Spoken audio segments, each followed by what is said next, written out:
السلام عليكم ورحمة الله وبركاته. رجعنا تاني، الحمد لله. رجعنا يونت 7 الفيديو اللي فات، والنهاردة بإذن المولى عز وجل هنشتغل في يونت 8. ايه اللي موجود عندنا في يونت 8 الأول كده؟ عندنا حاجة اسمها ضمائر الفاعل. ضمائر الفاعل أو السبجكت بروناون. وعندي حاجة اسمها صفات الملكية، وعندي حاجة اسمها ضمائر الملكية. جميل جميل. مين هما بقى ايه الكلام ده كله؟ ماشي، واحدة واحدة. صفات الملكية او ضمائر الفاعل، نبدأ بأول حاجة. ضمائر الفاعل زي I اللي معناه أنا، he اللي معناه هو، she اللي معناها هي، it اللي معناها هو أو هي الغير عاقل، we اللي معناها نحن، they اللي معناها هم، وكمان عندنا you اللي معناها أنت أو أنتي أو أنتم أو أنتم. حلو. قبل ما أبدأ بأي حاجة لازم أعرف فين هي صفة الملكية بتاعت I. هتبقى my. جميل. طب هي تبقى his، she تبقى her، it تبقى its، we تبقى our، they تبقى their، you تبقى your. يبقى تاني كده يا مستر، ضمائر الفاعل هم 7: الاي والهي والشي والات والوي واليو والزي. تمام جميل. اي صفة الملكية ماي، يبقى احفظهم صم. اي ماي، هي his، she her، it its، we our، they their، you your. اظن الموضوع لذيذ اهو. طب يلا نخش على ضمائر الملكية. يلا ماي ضمير الملكية بتاعي يبقى ايه؟ ماين. طب هيز هتبقى زي ما هي هيز. هير تبقى هيرز، حط لها اس. طب اتس ملهاش خالص، علشان لا يوجد حاجة غير عاقل تمتلك حاجة. يعني ينفع اقول مثلا ان القطة عندها شقة في المقطم؟ لا يعقل. يبقى معنى كده ان الحاجة الغير عاقل لا تمتلك شيء، ما بتمتلكش حاجة. ما علينا. اور الضمير الملكية يبقى ours. زير تبقى زيرز، حط لها اس. يور خمنه تبقى يورز، برافو، حط لها اس برضو. يبقى تاني كده شباب، قبل ما ابدأ في اي حاجة، يبقى I my mine، he his his، she her hers، it its مفيش، we our ours، they their theirs، you your yours. تمام، انا مقلتش اي حاجة لحد دلوقتي اهو. جميل. نمشي بقى خطوة خطوة كده. ضمير الفاعل يا مستر، ضمير الفاعل مكانها فين في الجملة؟ يعني محلها فين من الإعراب؟ ضمير الفاعل بيقول لي انا باجي في اول الجملة بس كده؟ لا، وقبل الفعل. قبل الايه؟ الفعل. لا يا مستر، انا الحقيقة مستاء، مش فاهم اي حاجة. اديني بقى مثال عشان افهم. ماشي يلا بينا. لما نيجي نقول مثلا I eat fish، انا باكل سمك. جميل. حلو. انا بعمل ايه؟ اكل، صح؟ يبقى ياكل ده الفعل اللي هو حاجة بتحصل اهي. جه قبلها مين؟ جه قبلها اي، واي دي ضمير فاعل، يبقى ضمير الفاعل بيجي قبل الفعل وفي اول الجمله. يبقى الموضوع لذيذ اهو. يبقى ضمائر الفعل بتيجي قبل الايه؟ قبل الايه؟ الفعل. طب مثال تاني، مثال تاني. لما نيجي نقول مثلا she has a new car، هي عندها عربية جديدة. طب يلا، هي ايه مالها؟ هي بتعمل ايه عندها؟ طب حلو. كلمة عندها مش ده الفيرب؟ مش ده الفعل؟ اه يا مستر، عشان حاجة بتحصل اهي. طب قبلها مين؟ قبلها الفاعل. ضمير فاعل يا مستر، عشان انت قلت لما تلاقي فعل يبقى لازم يجي قبلها ضمير فاعل. اظن ان الموضوع ايه في منتهى اللذاذه اهو. طب حلو يا مستر، صفه الملكيه خش لي عليها بقى يا مستر، بتيجي فين؟ صفه الملكيه بمنتهى البساطه بيقول بتيجي قبل الاسم. قبل الايه؟ قبل الاسم. طب يعني ايه يا مستر بتيجي قبل الاسم؟ ويعني ايه اسم اصلا؟ عشان نفرق بسرعة جدا ما بين الاسم وما بين الفعل، حط قبلها انا. يعني ايه؟ مش فاهم يا مستر.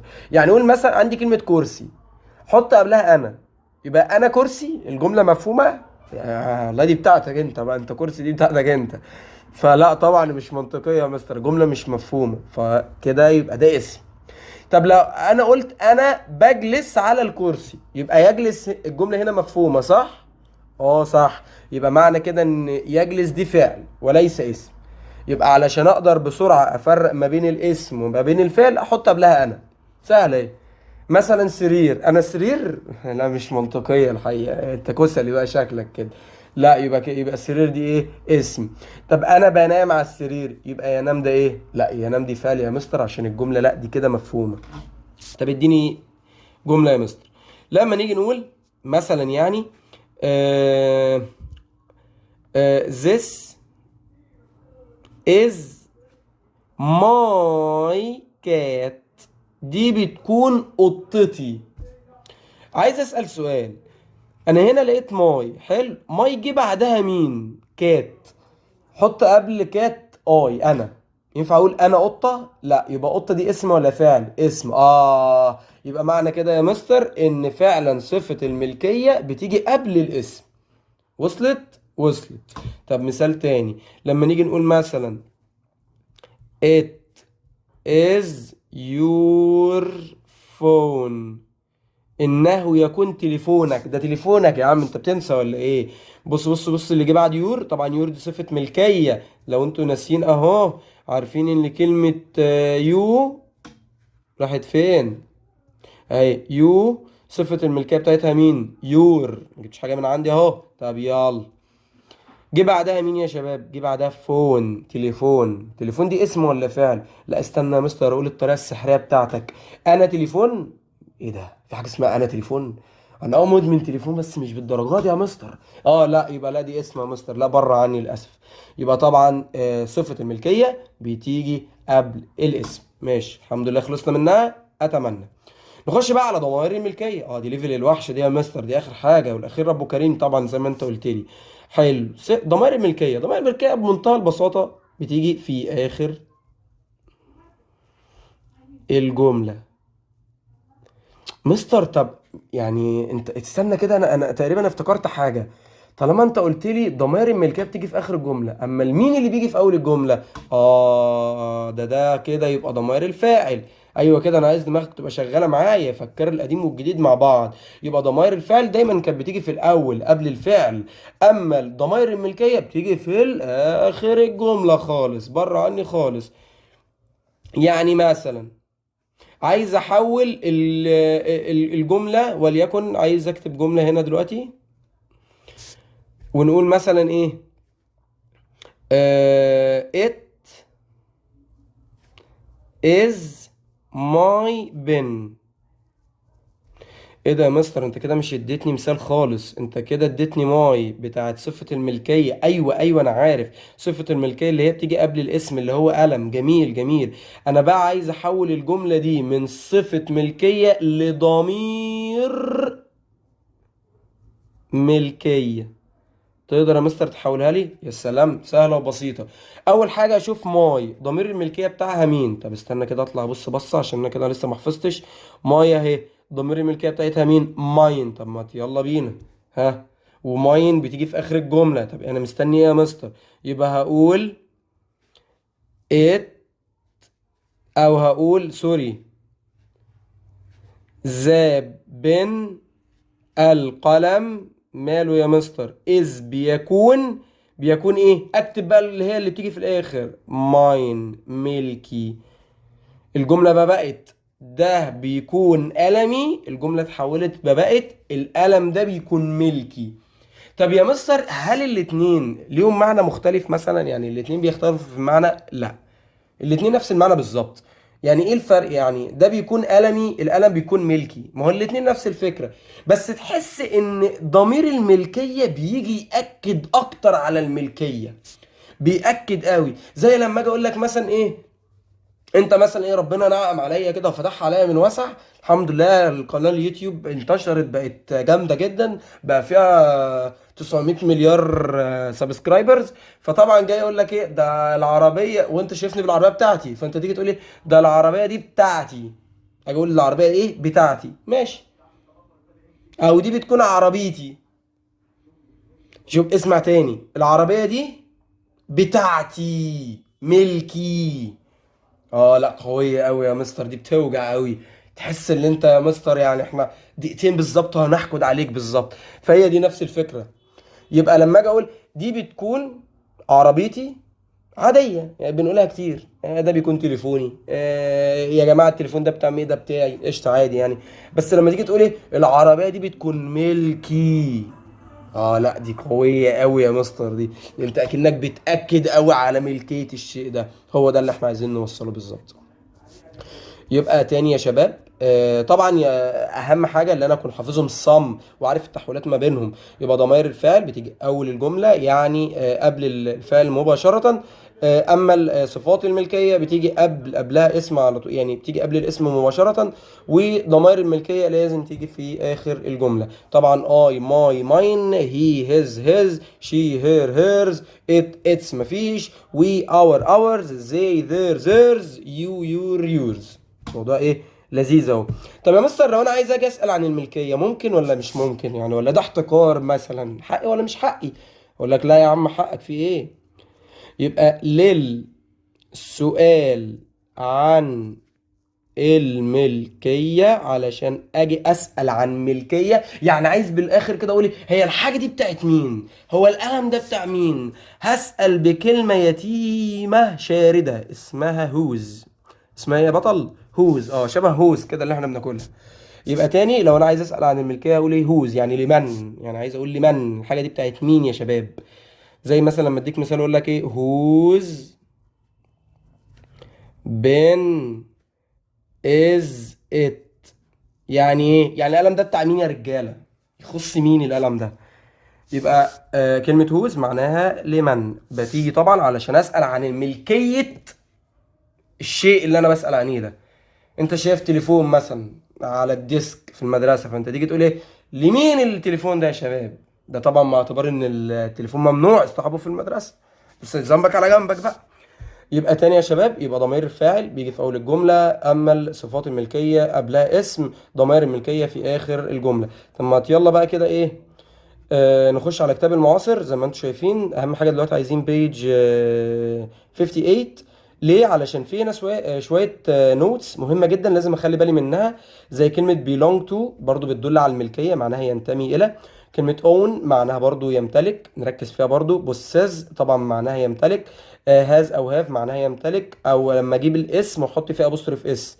زي لما اجي اقول مثلا this red car is ايمن's، يعني هذه العربيه الحمراء بتاعت ايمن. يبقى نخلي بالنا يا جماعة ان كل دول تعبيرات تدل برضو على الملكية، علشان لما تيجي دلوقتي في الرايت لما تيجي نحل نبقى الموضوع ايه لذيذ معانا.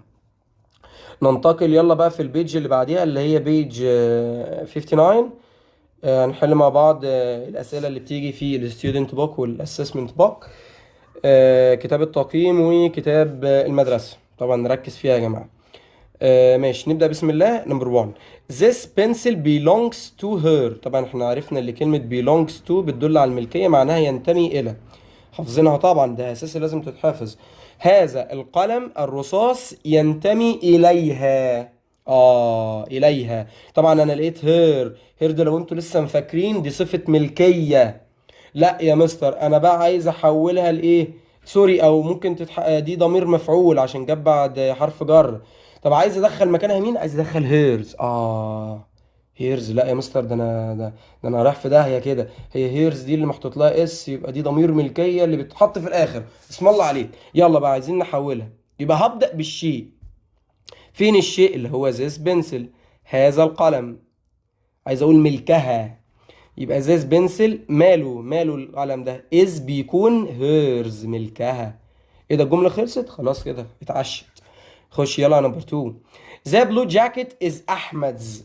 طبعا احنا قلنا يا شباب ابوستروف اس مع الاسم يبقى برضو بتدل على الملكيه. انزل تاني، عايز احط كلمه هز، برضو عايز احط ايه؟ ضمير ملكية. يعني عايز اقول ملكه، يبقى برضو هقول الشيء نفسه اللي هو ذا بلو جاكيت. الجاكيت الازرق ماله يا مستر؟ ماله الجاكيت ده؟ از بيكون هز، ملكه. ايه ده؟ خلصت كده بس يا عم، منتهى البساطة. يلا. ماشي. نخش على نمبر 3. These shoes belong to us. طبعا عرفنا كلمة belong to معناها ينتمي إلى أو ينتمي لي، بتيجي طبعا بتدل على الملكية. عايز أدخل كلمة our دي صفة ملكية اللي بيجي بعدها اسم يا شباب. يبقى هقول إيه مثلا؟ يبقى هبدأ بالشيء these إيه؟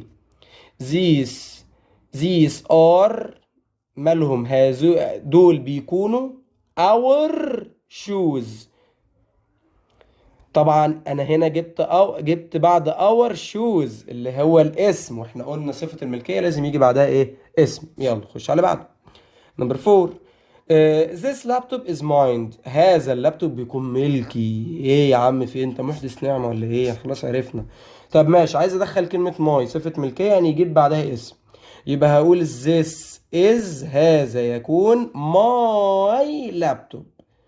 ده بيكون اللابتوب بتاعي. تمام، يبقى مايه اهي جه بعدها مين؟ اسم. الموضوع منتهي. نخش على اللي بعده. I possess these books. انا امتلك الكتب دي. طب ما يلا، عايز ادخل ماين، ملكي. ملكي دي يعني ضمير ملكية، يعني بيجي في الاخر. يبقى عايز اقول مثلا ايه بقى؟ يبقى هقول these بوكس. الكتب دي مالها؟ ار بتكون ايه يا مستر؟ ماين، ملكي، بتاعتي، تخصني. نكمل. نمبر 6. This is my uncle's villa. الله، دي بتكون ايه؟ فيلة عمي. عقبالك كده يا رياسة. طبعا عايز ادخل كلمة belongs. طبعا كلمة belongs مش غريبة عليا يا مستر، انت قلت لي كلمة belongs بيجي بعدها تو بتدل على كلمة ينتمي الى. يعني عايز اقول الحاجة دي بتنتمي للشخص الفلاني. طب ما سهلة وبسيطة. هنا الحاجة دي بتاعت مين؟ يبقى عايز اقول this villa. الفيلا دي مالها؟ الفيلا دي مفرد، عشان كده belongs حطيت لها اس. ده شغل مضارع بسيط يا شباب، present simple. belongs to عشان بيجي بعدها to. يلا، الفيلا دي ملك لمين؟ my uncle، عمي. ببرطع فيها دقيقتين هتلاقيها ولعت من الحسد ده. المهم، نخش على نمبر 7. he owns a flat in Alexandria. لا ده افقر شويه بقى. هو يمتلك شقه في اسكندريه. عايز ابدا بكلمه his. طب عرفت منين اللي انا هبدا بها يا مستر؟ حطيت اول حرف فيها كابيتال، وهز بيجي بعدها صفه الملكيه. سوري، بيجي بعدها الاسم. طب يا مستر مش ممكن هز دي تعتبر ضمير ملكيه؟ لا، هنا بقى نرجع خطوة افكرك ان هز ضمير الملكية لازم يجي في اخر الجملة، وهنا عايز يحطه لي في الاول. يبقى دي صفة ملكية يعني تيجي قبل الايه؟ الاسم. نرجع بقى تاني ونقول هز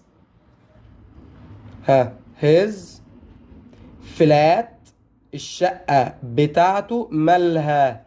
إز بتكون in ألكسندريا، بتكون في اسكندرية. أظن الموضوع لذيذ. يلا نمبر 8، آخر حاجة هنشتغلها مع بعض إن شاء الله. The house over there is theirs. يعني البيت اللي هناك ده بيكون ملكهم. عايز أدخل كلمة belongs يعني ينتمي أو دي تخصهم. يبقى هبدأ بالشيء، يبقى the house over there يعني البيت اللي هناك ده ماله؟ belongs to. طبعا عايز بقى اجيب اللي بيجي بعد to ضمير المفعول، واحنا عندنا زي ضمير المفعول بتاعها الزم، فتبقى زم، ملكهم هم. اظن الموضوع لذيذ. ماشي. الباقي طبعا من 9 بقى لحد 15 هوم ورك. نظبط الدنيا كويس جدا جدا جدا، ولو في حاجة مش مفهومة نبعت على طول في الكومنتس. وسهلة ايه، ما تهبطش. دمتم في خير. السلام عليكم ورحمة الله وبركاته.